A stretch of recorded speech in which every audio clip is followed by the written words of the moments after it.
तो आज हम बात करने वाले हैं मशहूर टीचर खान सर के बारे में, या यूं कहें कि उनके सामाजिक और राजनीतिक विचारों के बारे में। उनके हाल ही के एक इंटरव्यू के आधार पर हम उन आइडियाज़ को समझेंगे जो एक नए भारत का पूरा नक्शा पेश करते हैं।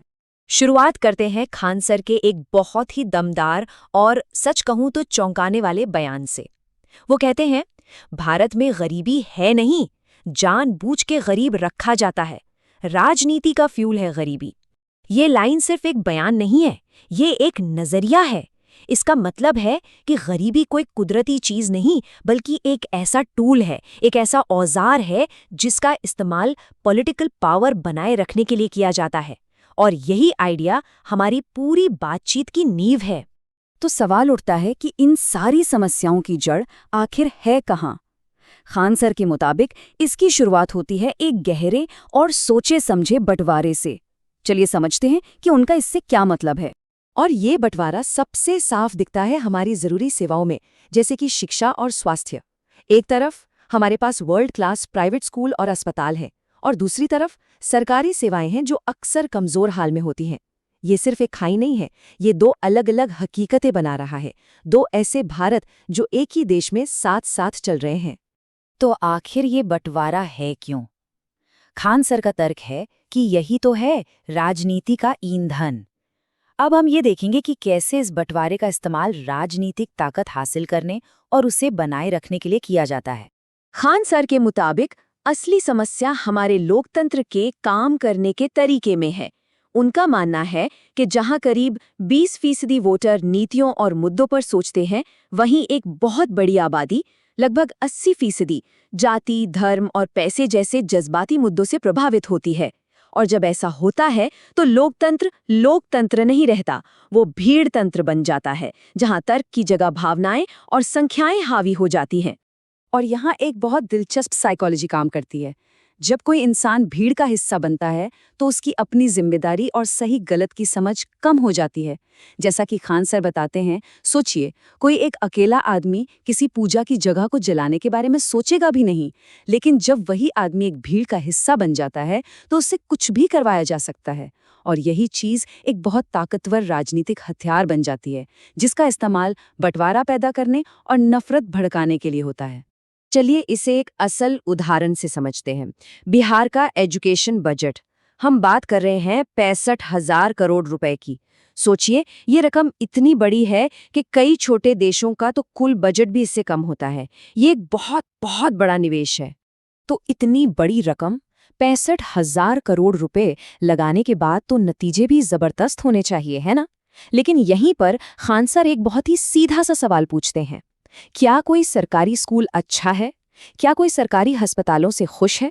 ये सवाल उस बड़ी खाई को दिखाता है जो अक्सर खर्च किए गए पैसे और ज़मीनी नतीजों के बीच होती है, और एक बहुत गहरे सिस्टम की नाकामी की तरफ इशारा करता है।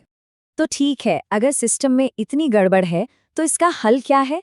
खान सर का मानना है कि इसकी शुरुआत होती है शिक्षा के जरिए एक क्रांति से। चलिए देखते हैं कि उनका ये पहला समाधान असल में कैसा दिखता है। इस क्रांति के दिल में जो चीज़ है वो है किफ़ायती होना, मतलब अफोर्डेबिलिटी। एक स्टूडेंट ने खान सर को जो कहा वो कमाल का है। सर, दूसरी कोचिंग का जीएसटी आपकी पूरी फीस से ज़्यादा है। ये बात दिखाती है कि उनका मॉडल कितना क्रांतिकारी है, जो अच्छी क्वालिटी की शिक्षा उन लाखों लोगों तक पहुंचा रहा है जो पहले इसके बारे में सोच भी नहीं सकते थे। और इस किफ़ायती एजुकेशन का असर ज़मीनी हकीकत पर पड़ता है।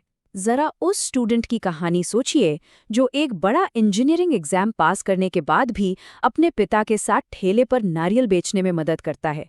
ये कहानी हमें याद दिलाती है कि शिक्षा सिर्फ ज्ञान नहीं है, ये मौके पैदा करने और पीढ़ियों की गरीबी को तोड़ने का एक जरिया है। और ये तरीका इतना ज़बरदस्त था कि इसने पूरी की पूरी एजुकेशन इंडस्ट्री को हिला कर रख दिया। असल में ये मॉडल इतना बड़ा बदलाव लाया कि इसके मुकाबले में खड़ी कंपनियों ने केस तक कर दिया और मामला देश की सबसे बड़ी अदालत सुप्रीम कोर्ट तक पहुंच गया। ये इस बात का सबूत है कि ये सोच पुराने सिस्टम के लिए कितना बड़ा खतरा है। अच्छा, शिक्षा तो हो गई। अब आते हैं खान सर के दूसरे बड़े मिशन पर, और वो है हेल्थ केयर। वो इसे स्वास्थ्य सेवा मिशन कहते हैं, जो एक और बड़े संकट को सस्ती और सुलभ मेडिकल देखभाल के जरिए हल करने की एक कोशिश है। एजुकेशन की तरह ही हेल्थ केयर मिशन की भी बुनियाद है अफोर्डेबिलिटी। यहाँ देखिए, बाजार की कीमतों और उनके हॉस्पिटल की कीमतों में ज़मीन आसमान का फ़र्क है। जहाँ बाजार में एक MRI 7,000 का होता है, वहीं उनके हॉस्पिटल में ये सिर्फ 1,800 रुपये का है। एक्सरे और ECG तो बस नाम मात्र के पैसों में हैं। मकसद बिल्कुल साफ है, ये पक्का करना कि पैसा कभी भी इलाज के आड़े ना आए। और इस सस्ते इलाज के नतीजे जिंदगी और मौत का सवाल बन सकते हैं। एक आदमी की कहानी सुनिए जिसने मजाक मजाक में सिर्फ 25 रुपए का ECG करवा लिया। उस छोटे से सस्ते से टेस्ट से दिल में 4 गंभीर ब्लॉकेज का पता चला और उसकी जान बच गई। ये एक जबरदस्त मिसाल है कि कैसे रोकथाम के लिए की गई सस्ती जांच एक बहुत बड़ा फर्क ला सकती है। देखिए, इस पूरे मिशन के पीछे एक बहुत ही पर्सनल, एक बहुत ही दर्दनाक वजह है। खान सर ने खुद उस तकलीफ को महसूस किया है जब उन्हें गले के एक जरूरी ऑपरेशन के लिए 4 साल तक इंतजार करना पड़ा, क्योंकि उनके पास पैसे नहीं थे। वही संघर्ष अब इस मिशन को ताकत देता है, ताकि किसी और को उस दर्द से ना गुजरना पड़े। तो ये सब कुछ, शिक्षा और हेल्थ केयर में ये सारे काम हमें कहाँ ले जाते हैं? इनका आखिरी मकसद क्या है? अब हम बात करेंगे खान सर के उस बड़े विजन की, जिससे भारत की असली ताकत को बाहर लाया जा सकता है। खान सर का मानना है कि एक आम भारतीय नागरिक 3 जंजीरों में जकड़ा हुआ है। 1, सस्ता राशन और गैस। 2, बच्चों के लिए अच्छी शिक्षा। और 3, माता पिता के लिए सस्ता इलाज। इन बुनियादी ज़रूरतों को पूरा करने की जो लगातार जद्दोजहद है, वो एक ऐसा चक्कर बन जाती है जो लोगों की सारी ऊर्जा और ध्यान खींच लेती है।